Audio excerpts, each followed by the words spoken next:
So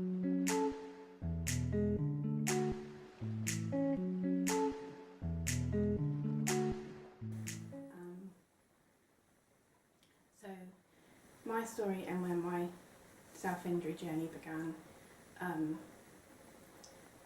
was a result of traumatic situations in my childhood surrounding child abuse and lots of moving around and uprooting me, and so I never felt very settled or had any close connections or relationships, and alongside that my biological father had left, so I didn't have a very good relationship with him. I was feeling very unsure about what was going on with that, as well as having a stepdad moved in, and him and my mum having a bit of a volatile relationship at times, where it got quite scary, I guess, as a little girl, hearing doors slamming and glasses breaking, and my dad literally breaking into the house to get to my mum, things like that. It was quite terrifying.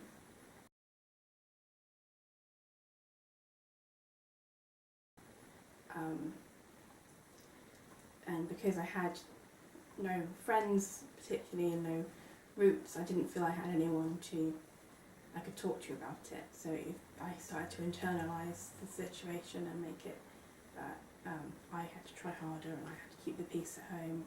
So I started a lot of people pleasing, and eventually I guess that boiled over almost.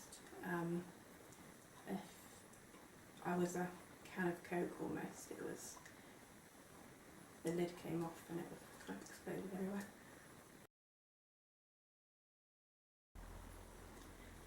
So with those things combined, so the up and down childhood and the treading on eggshells around my family a lot, it meant that as an adult I had a very poor opinion of myself and didn't really know who I was anyway, which made making friends difficult, and because I have this habit of oversharing almost to push people to extremes, and if they're still there then they care about me, if they don't then they never cared anyway, so it's almost like I test people.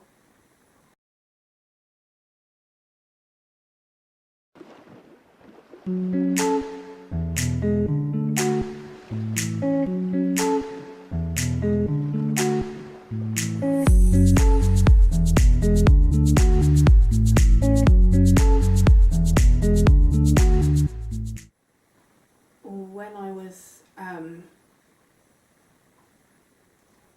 19, I fell pregnant with my daughter. I was supposed to be going off to university, but that didn't happen.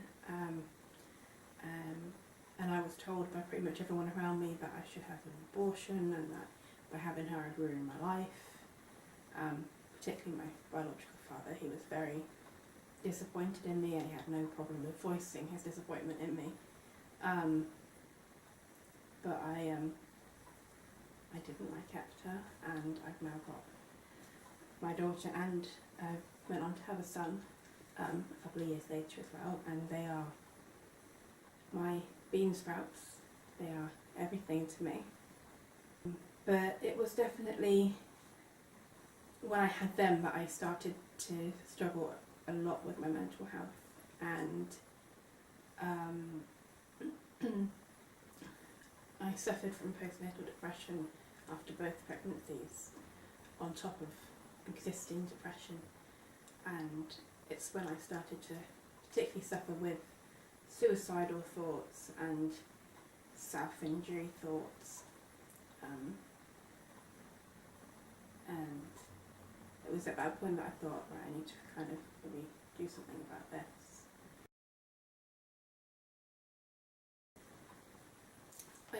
disclosed how I was feeling to a friend, or who I thought was a friend, and they reported me to social services for putting my children's lives at risk because I was suicidal and therefore they were then at risk. So I then had to fight to prove I wasn't at risk to my children. My children were straight onto a child protection plan. So my life for then was a bit up and down again, and it didn't make me feel any better about myself. I then felt that I was failing as a mother as well as a daughter and a partner.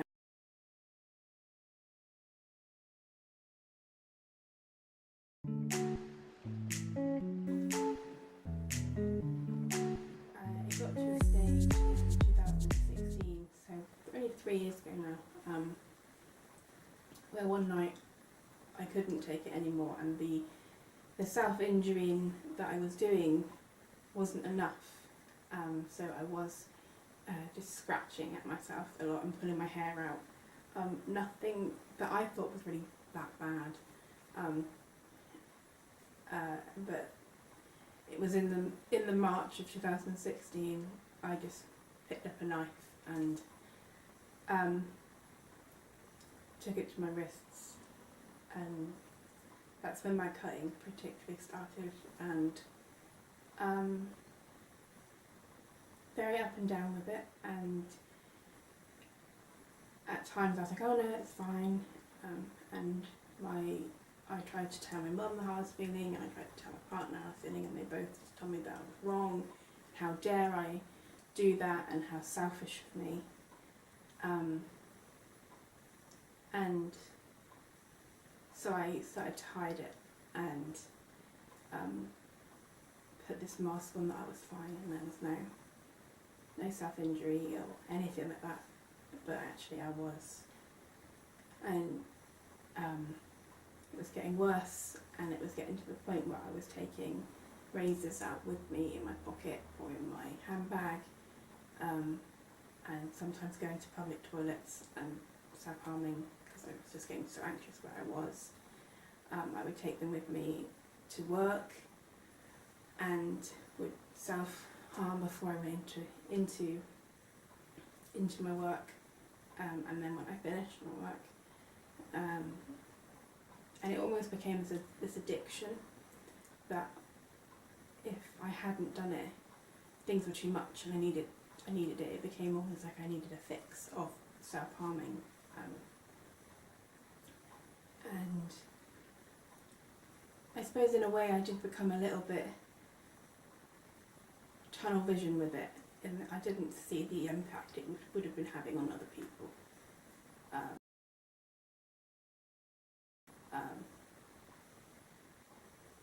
And that definitely hit me like a brick on one evening when my then 5-year-old daughter walked in into the bathroom where I was self-harming and looked at me with a look of fear on her face that I won't forget. And she sat down with me and she just held my hand.